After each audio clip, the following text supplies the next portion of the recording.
ফাটাফাটি job update নিয়ে হাজির হয়েছে আপনাদের সামনে। তো অনেকে চাইছেন যে গভর্নমেন্ট প্রজেক্টের কাজ বা গভর্নমেন্ট আন্ডারটেকিং কাজ বা গভর্নমেন্ট চুক্তিভিত্তিক কিছু যদি কাজ থাকে তাহলে বলবেন। এবং বেশ কিছু ক্যান্ডিডেট কিন্তু বলেছেন যে 3 মাস 4 মাস এরকম যদি কিছু থাকে, এবং অনেকে কিন্তু বলেছেন আবার পুজোর জন্য যদি কিছু থাকে। তো যাক, আজকে যে জবটা নিয়ে হাজির হয়েছে আপনাদের সামনে, এটা কিন্তু চুক্তিভিত্তিক কাজ রয়েছে, ঠিক আছে। এরপরে যদি আপনার পারফরমেন্স যদি ভালো থেকে থাকে তাহলে কিন্তু আপনি পার্মানেন্ট হিসাবে সেটা পারফরমেন্স হিসাবে সেটা তার যোগ্যতার উপরে সেটা তার উপরে ডিপেন্ড করবে।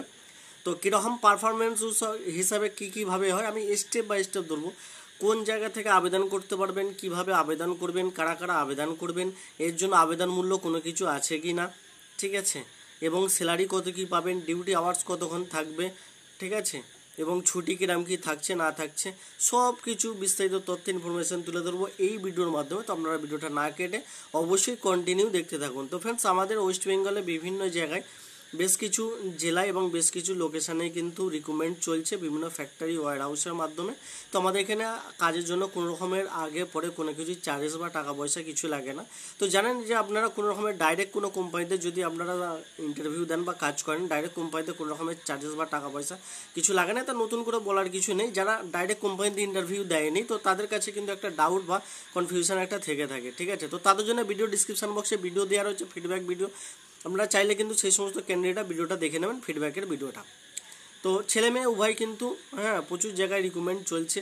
পুজোর আগে কিন্তু জয়েনিং রয়েছে বিভিন্ন জায়গায়। হুগলি ডিস্ট্রিক্টে শ্রীরামপুর রয়েছে, ডানকুনি রয়েছে, বিভিন্ন জায়গায় রয়েছে। এছাড়া হাওড়া ডিস্ট্রিক্টের অলিত গলিতে রয়েছে, কলকাতার বিভিন্ন লোকেশানেও কিন্তু রয়েছে।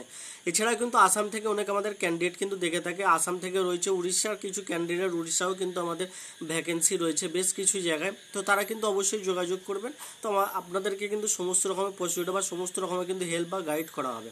তো আজকে যে জবটা নিয়ে হাজির হয়েছে এখানে কিন্তু ছেলে মেয়ে উভয় কিন্তু আবেদন করতে পারবেন, ঠিক আছে। এখানে ছেলে মেয়ে উভয় কিন্তু আবেদন করতে পারবেন। তবে সর্বপ্রথম কিন্তু এটা চুক্তিভিত্তিক একটা থাকে। তো এটা প্রত্যেক বছরের ন্যায় এবছরও, অর্থাৎ প্রতি বছরে কিন্তু এরকম ক্যান্ডিডেট ওরা কিন্তু নিয়ে থাকে, এবং এবছরও কিন্তু এরকম ক্যান্ডিডেট কিন্তু নিচ্ছে অল ওভার ওয়েস্ট বেঙ্গলে। তো এটা গভর্নমেন্ট প্রজেক্টের কাজ, অর্থাৎ গভর্নমেন্ট আন্ডারটেকিং প্রজেক্টের কাজ, এটা পুলিশ স্টেশনের কাজ, ঠিক আছে। পুলিশের হয়ে আপনি কাজ করবেন বা পুলিশকে সহযোগিতা করবেন, যেটা অ্যাকচুয়ালি বাংলায় যেটা বলা হয় যে পুলিশকে আপনি পুরোপুরিভাবে সহযোগিতা করবেন, ছেলে মেয়ে উভয়। তো এখানে ডিউটি আওয়ার্স যেটা থাকছে আর কি, সরকারি যেহেতু প্রজেক্টের কাজ গভর্নমেন্টের রুলস অনুযায়ী, ঠিক আছে, আপনার 8 ঘন্টা কিন্তু থাকবে। তবে রোটেশনাল ডিউটি থাকবে, অর্থাৎ আপনার শিফটিং কিন্তু চেঞ্জ হবে, ঠিক আছে। শিফটিং চেঞ্জ হতে পারে, আপনার ডে পড়তে পারে, আপনার নাইট পড়তে পারে, যেহেতু এটা পুজো লোকেশানের জন্য কিন্তু নেওয়া হচ্ছে, ঠিক আছে। তো বেশ কিছু ক্যান্ডিডেট কিন্তু এখনই জয়েন করেছে। তো তাদের কাছ থেকে যে সমস্ত ইনফরমেশানগুলো আমি পেয়েছি আর কি, ঠিক আছে। তো আমি স্টেপ বাই স্টেপ ভিডিওর মাধ্যমে দিয়ে কিন্তু বাকি যে সমস্ত বেকার ছেলেমেয়ে রয়েছে এবং বিভিন্ন জায়গায় গভর্নমেন্ট প্রজেক্টের জন্য কাজের জন্য কিন্তু 50,000, 1 লাখ, 2 লাখ টাকা বিভিন্ন জায়গায় অনেকে কিন্তু আমাকে ডিটেলস পাঠিয়ে থাকে। তো যাক, সে বিভিন্ন জায়গায় সমস্ত টাকা পয়সা দিয়ে যারা প্রতারণা হচ্ছে না এই ধরনের কাজের জন্য আর কি, চুক্তিভিত্তিক 3 মাস 4 মাসের ভাই কাজ করবে, 1.5 লাখ 2 লাখ টাকা দিচ্ছেন, এতে ভাই প্রতারণা হচ্ছেন বিভিন্ন জায়গায়। তো আমি যে হিসাবে দেখাবো আপনাদেরকে স্টেপ, তো সেই হিসাবে স্টেপ বাই স্টেপ যাবেন। এখানে কাউকে কোনো প্রকার দালাল বা থার্ড পার্টি কোনো কিছু ধরতে হবে না, এবং জেনুইন জায়গায় আপনি কিন্তু গিয়ে পৌঁছাবেন এবং জেনুইনভাবে কিন্তু কাজটা কিন্তু পাবেন, ঠিক আছে। তো অতএব কোনো রকমের 1.5 লাখ 2 লাখ কাউকে টাকা দিয়ে কোনো কিছু এতে যাওয়ার কোনো কিছু দরকার নেই। তো ছেলে মেয়ে উভয় কিন্তু আবেদন করতে পারবেন। মিনিমাম কিন্তু আপনাকে 18 বছর বয়স হতে হবে। আপনি ওয়েস্ট বেঙ্গলের যে কোনো জায়গা থেকে আপনি আবেদন করুন না কেন, ঠিক আছে, ওয়েস্ট বেঙ্গলের যে কোনো লোকেশান থেকে, তবে আপনাকে কিন্তু মিনিমাম 18 বছর হতে হবে। এবার বয়স এবং লম্বা চওড়ার ক্ষেত্রে কি হয়, গ্রাম এলাকার সাইডে একটু নিয়মকানুন একটু আলাদা হয়ে থাকে, শহর এলাকাটা টাউন এলাকার দিক থেকে একটু লোকেশান কিন্তু একটু সিস্টেমটা একটু আলাদা হয়ে থাকে। তো স্যালারি একটু হালকা ডিসকাউন্টে থাকে, ঠিক আছে। তো নর্মালি কিন্তু সব জায়গায় স্যালারি একই থাকে, ঠিক আছে। তো লম্বা যেটা মিনিমাম থাকে আর কি 5 ফুট 8 ইঞ্চি এরকম একটা লম্বা থাকে, এবং তার থেকে যারা কম রয়েছেন 5 ফুট 8 ইঞ্চি, তারা ভাবছেন হয়তো যে 5 ফুট 8 ইঞ্চি মানে আমরা 9 মানে কি আমরা পাবো না, এরকম অনেক ক্যান্ডিডেট কিন্তু কাজ করছে, ঠিক আছে। তো রাস্তাঘাটে কিন্তু আমরা দেখতে পাই আর কি, যাকে বলা হচ্ছে সিভিক ভলেন্টিয়ার, সিভিক ভলেন্টিয়ার। তো এই ধরনের কাজগুলো কিন্তু এরা কিন্তু পুলিশকে পুরোপুরিভাবে সহযোগিতা বা হেল্প করে থাকে। তো এই ধরনের কাজগুলো রয়েছে। আপনি রাস্তায় যে জামগুলো হয়, আগে কাজের বিষয়টা আপনাকে বুঝিয়ে দিই, ঠিক আছে। আপনার কোন কোন পজিশনে কাজগুলো হতে পারে, আপনাকে মেন রাস্তার উপরে দিতে পারে, ঠিক আছে, যেখানে ট্রাফিক জ্যাম হয় ওই সমস্ত লোকেশানে একদম জংশন অনুসারে দিতে পারে। এছাড়াও বড় বড় পুজো মণ্ডপে আপনাকে দিতে পারে, যেখানে বড় বড় পুজো মণ্ডপ যেখানে মানে 10,000 20,000 ডেলি ভিড় হয় আর কি, সেই সমস্ত ভিড়গুলো চাপগুলো সামলাবার জন্য, কন্ট্রোল করার জন্য কিন্তু আপনাকে ওখানে দিতে হতে পারে। তো সেইটা কিন্তু সিলেকশন করবে, অর্থাৎ আপনার পুলিশ স্টেশন কিন্তু সিলেকশন করবে যে আপনাকে কোন লোকেশানে, কোন জায়গায়, কোন টাইমে, কখন কি যেতে হবে, সেটা কিন্তু তারা হ্যান্ডেলিং করবে এবং সেই অনুযায়ী, সেই টাইম অনুযায়ী কিন্তু আপনাকে পুরোপুরি পোস্টিং ওই জায়গায় কিন্তু করে দেবে। তো আমি আগাম ভিডিওটা দিয়ে দিলাম, কারণ এখন থেকেই বেশ কিছু ক্যান্ডিডেট কিন্তু জয়েন করে ফেলেছে। ঠিক আছে, এখন থেকেই কিন্তু বেশ কিছু ক্যান্ডিডেট জয়েন করে ফেলেছে, তো সেই জন্য কিন্তু আমি আগাম ভিডিওটা দিলাম। এখনও কিন্তু বহুত ভ্যাকেন্সি রয়েছে বিভিন্ন জায়গায়, 2-1 করে কিন্তু ক্যান্ডিডেট কিন্তু জয়েন করছে এবং আগামী দিনে কিন্তু আরও প্রচুর হেল্পফুল, আরও বহুত ক্যান্ডিডেট কিন্তু নেবে, ছেলে মেয়ে উভয় কিন্তু লাগে এইখানে। হ্যাঁ, এবার শিক্ষাগত যোগ্যতা মিনিমাম একটা মাধ্যমিক পাস কিন্তু নিয়ে থাকে এবং যারা 8 পাস আছেন তো তারা কি করবেন, তারা কিন্তু আমি যে প্রসেসটা বলে দেবো সেই প্রসেস অনুযায়ী, যেহেতু এটা চুক্তিভিত্তিক রয়েছে, ঠিক আছে, তো আমরা কিন্তু সেই হিসাবে গিয়ে কিন্তু যোগাযোগ করবেন। এবং এখানে যেটা স্যালারি কথা যেটা বলা হয়েছে, তো যেটা আমি সরকারি যেটা রুলস রয়েছে সেই রুলস অনুযায়ী কিন্তু আপনার লোকেশান অনুযায়ী আপনি আবেদন করবেন এবং সেই রুলস অনুযায়ী কিন্তু আপনি স্যালারিটা পাবেন। আমি শুধু ভিডিওর মাধ্যমে স্যালারিটার কথা বলছি না, কারণ আপনার যেহেতু এটা তো আর আমাদের কোম্পানি আন্ডারে না, ঠিক আছে, এটা গভর্নমেন্ট আন্ডারে বা গভর্নমেন্ট আন্ডারটেকিং। ঠিক আছে, তো আমরা গভর্নমেন্টের জায়গায় গিয়ে আমরা সরাসরি ওখানে জেনে নেবেন যে আপনার স্যালারিটা কত কী পাবেন না পাবেন। ঠিক আছে, কত কী পাবেন না পাবেন। এবার পারফরমেন্স বোনাস, পারফরমেন্সের ব্যাপারটা যেটা বললাম আগে, যদি আপনি ভালো ঠিকঠাকভাবে যদি কাজ করেন তাহলে পরবর্তীকালে কিন্তু ওরা কিন্তু আবার আপনাকে ডাকবে। ঠিক আছে, পরবর্তীকালে আবার আপনাকে ডাকবে। ধরুন আপনাকে 2 মাসের জন্য নিল বা 1 মাসের জন্য নিল, ঠিক আছে, সেটা নেওয়ার পরে যদি আপনি কাজ যদি ঠিকঠাক করেন তাহলে কিন্তু ওরা আবার আপনাকে ডাকবে। কোনো জায়গায় কোনো কিছু প্রয়োজন হলে, যখনই প্রয়োজন হবে কিন্তু আপনাকে ডাকবে। এরকম করতে করতে কিন্তু অনেক ক্যান্ডিডেট পার্মানেন্ট হিসাবে কিন্তু জয়েন করেছে।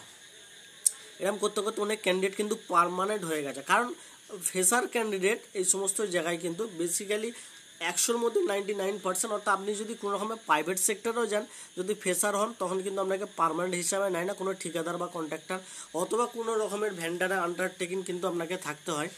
যখন আপনি এক্সপিরিয়েন্স হয়ে যায় 1 বছর 6 মাস এরকম ধরনের এক্সপিরিয়েন্স হয়ে যায়, তখন কিন্তু কোম্পানি আপনাকে পেরোলে নিয়ে নেয় বা কোম্পানি আন্ডারে কিন্তু নিয়ে নেয়। তো গভর্নমেন্ট প্রজেক্টের হিসাবে এই ধরনের কিন্তু সিস্টেম আছে। যারা সিভিক ভলেন্টিয়ার রয়েছে দেখবেন 1 বছর 2 বছর কাজ করছে, কাজ করার পরে কিন্তু তাদের প্রমোশন হয়ে গেছে, তারা কিন্তু পার্মানেন্ট হয়ে গেছে। আবার কেউ কেউ 6 মাসের পরেও কিন্তু অনেকে কিন্তু পার্মানেন্ট হয়ে গেছে। ঠিক আছে, তো এর বেসিকগুলোর উপরে যাবেন। এবার আসি শিক্ষাগত যোগ্যতাটা বলে দিলাম, যারা 8 পাস আছেন বা মাধ্যমিক পাস আছেন সবাই কিন্তু আবেদন করতে পারবেন। ঠিক আছে, আবেদন করার জন্য অবশ্যই কিন্তু আপনি ইনফরমেশান নিয়ে নেবেন।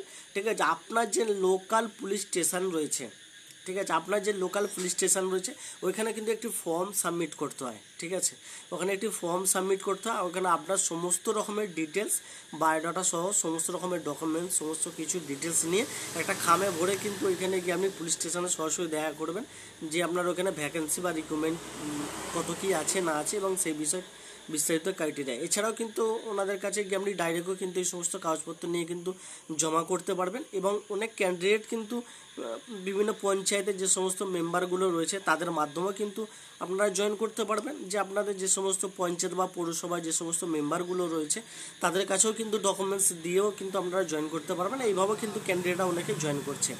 তো দুটো প্রসেস আপনাকে বলে দিলাম, দুটো প্রসেসের মধ্যে যে কোনো একটা প্রসেস কিন্তু আপনি অবলম্বন করবেন। তো এই অবলম্বন করলে কিন্তু তাহলে কী হবে যে আপনার কোনো দালালে পাল্লায় পড়ছেন না, কোনো এজেন্সি, কনসালটেন্সি এজেন্সি এদের পাল্লায় যেতে হচ্ছে না, 1.5 লাখ 2 লাখ টাকা আপনার ফালতু টাকাটা নষ্ট হচ্ছে না। তো আপনি ডাইরেক্ট সঠিক জায়গায় গিয়ে পৌঁছলেন এবং সঠিক কাজের যে ইনফরমেশান রয়েছে সেগুলো কিন্তু জানতে পারবেন এবং সমস্ত কিছু ওইখান থেকেই সমস্ত প্রক্রিয়াটা চালু হবে এবং আপনি কিন্তু ঠিকঠাকভাবে কাজ করলে ওইখানে কিন্তু আপনি পার্মানেন্ট হিসাবেও কিন্তু জব পেতে পারেন। সেটা কিন্তু ওনাদের ওপর ডিপেন্ড করছে, যে পুলিশ স্টেশনে যিনি থাকবেন আর কি, যিনি এই দায়িত্ব থাকবেন তার উপরে কিন্তু ডিপেন্ড করবে যে আপনাকে পার্মানেন্ট করবে কি না করবে, সেটা আপনার পারফরমেন্স অনুযায়ী। ছেলে মেয়ে সবাই কিন্তু আবেদন করতে পারবেন পশ্চিমবাংলায় যে কোনো জায়গায়। এবং যখন আপনি আবেদন করবেন অবশ্যই কিন্তু আপনাকে ইন্টারভিউর জন্য এই সমস্ত কাগজপত্র যখন জমা দিলেন তারপরে কিন্তু আপনাকে সিলেকশনের জন্য ইন্টারভিউর জন্য ডাকা হবে, তখন কিন্তু আপনাকে সমস্ত রকমের নিয়মাবলীগুলো সব কিছু ওনারা জানিয়ে দেবেন। এছাড়া যারা ফ্রেশার ক্যান্ডিডেট রয়েছেন তাদেরকে কিন্তু অবশ্যই ওনারা বুঝিয়ে দেবেন বা অনেক ক্ষেত্রে কিন্তু অনেক ক্যান্ডিডেটকে ট্রেনিংও দিয়ে দেয়, 2 দিন 3 দিন একটা ট্রেনিংও দিয়ে দেয়। তো যাক, আপনারা যখন ওইখানে গিয়ে দেখা করবেন পুলিশ স্টেশনে যে পুজোর জন্য এইরকম ধরনের কোনো কিছু ভ্যাকেন্সি আছে কি না, তো ভলেন্টিয়ার পদের জন্য ভ্যাকেন্সি নিচ্ছে কিনা। তো যখন ওইখানে গিয়ে যোগাযোগ করবেন তখন কিন্তু ওনারা সমস্ত রকমের তথ্যগুলো জানিয়ে দেবেন, কত কি ভ্যাকেন্সি আছে, কত ছেলে চাই, কত মেয়ে চাই, ঠিক আছে, আপনার স্যালারি কিরাম কি থাকবে, সমস্ত কিছু কিন্তু এখান থেকে জানিয়ে দেবে। তো আপনারা বেকার ফালতু অন্য কোনো জায়গায় না গিয়ে আমি সাজেস্ট করব, ঠিক আছে, তো আপনারা কিন্তু সরাসরি গিয়ে আমরা যে লোকাল পুলিশ স্টেশন রয়েছে, অর্থাৎ প্রত্যেকটা ক্যান্ডিডেট কিন্তু যে যার লোকাল পুলিশ স্টেশনেই আবেদন করতে পারবে, এটা কিন্তু একটা সরকারি রুলস অনুযায়ী, ঠিক আছে। তো আপনি যেহেতু লোকাল পুলিশ স্টেশন অনুযায়ী আপনি আবেদন করতে পারবেন, তাহলে বেকার ফালতু এজেন্সির কাছে না গিয়ে আপনি সরাসরি পুলিশ স্টেশনে গিয়ে যোগাযোগ করে তাহলে আপনি ওখানে গিয়ে বিস্তারিতটা মানে বাকি প্রসেসটা আপনি কিন্তু চালু করতে পারেন, ঠিক আছে। এছাড়া আদার্স কোনো কিছু ইনফরমেশান কিছু নেই। তো এই ছিল মূল বিষয়। অবশ্যই কিন্তু আপনাকে প্যান কার্ড, আধার কার্ড, ব্যাংকের পাসবুক এবং অরিজিনাল কিন্তু আপনাকে ডকুমেন্টস থাকতে হবে, যেটা হলো আপনার স্কুল সার্টিফিকেট, ঠিক আছে। আর যদি কোনো রকমের যদি আপনার এগেনস্টে যদি কোনো রকমের কিছু যদি থেকে থাকে নেগেটিভ কিছু, তাহলে কিন্তু আবেদন করবেন না, ঠিক আছে, আবেদন করার কোনোরূপ প্রয়োজন নেই। হ্যাঁ, তো যাদের এই ধরনের কিছু নেই তারা কিন্তু আবেদন করতে পারেন। তো এই ছিল মূল বিষয়, ঠিক আছে। চ্যানেল যদি নতুন ভিজিট করে থাকেন তাহলে অবশ্যই চ্যানেলটিকে সাবস্ক্রাইব করবেন, পাশে থাকা অল নোটিফিকেশানটি অন করে রাখবেন। ভিডিওটা যদি হেল্পফুল হয় অবশ্যই ভিডিওটা একটি লাইক করে আপনার পরিচিত লোকের কাছে বেশি বেশি করে শেয়ার করবেন। যে সমস্ত বেকার ছেলেমেয়ে যারা রয়েছে, যারা বিভিন্ন জায়গায় কাজ জন্য প্রতারণা হচ্ছে, কাজ পাচ্ছে না, সঠিক কাজের সন্ধান এবং সঠিক কাজের জায়গা পেতে কিন্তু তাদের কর্মজীবী হতে অবশ্যই কিন্তু তাদের অনেকটা হেল্পফুল হবে এবং তাদেরকে সহযোগিতা করবেন, ভিডিওটা শেয়ার করবেন। এবং আপনি আপনার মূল্যবান মতামত অবশ্যই কিন্তু ভিডিও ডিসক্রিপশান বক্সে জানাবেন। আপনার মূল্যবান মতামত কিন্তু আমাদের কাছে অনেকটাই হেল্পফুল হয়, ঠিক আছে। আমরা প্রত্যেকটা কমেন্টে, অর্থাৎ আপনারা যে সমস্ত কমেন্টগুলো করে থাকেন অবশ্যই প্রত্যেকটা কমেন্টে কিন্তু আমরা অ্যান্সার দিই এবং যথাযথ অনুযায়ী কিন্তু ক্যান্ডিডেটকে আমরা হেল্প করি 100%, ঠিক আছে। এবং সঠিক যে ইনফরমেশান সেই ইনফরমেশানটা কিন্তু 100% ক্যান্ডিডেটকে দিই এবং যে সমস্ত ইনফরমেশানগুলো আমাদের কাছে নাই তাকে মিথ্যা প্রতিশ্রুতি না দিয়ে ডাইরেক্ট কিন্তু ক্যান্ডিডেটকে সেই ইনফরমেশানটাও দিয়ে থাকি, ঠিক আছে। আশা করি কিন্তু আপনাদেরকে বোঝাতে পারলাম। তো চলুন দেখাবো আমার পরবর্তী কোনো একটি লেটেস্ট জব আপডেট।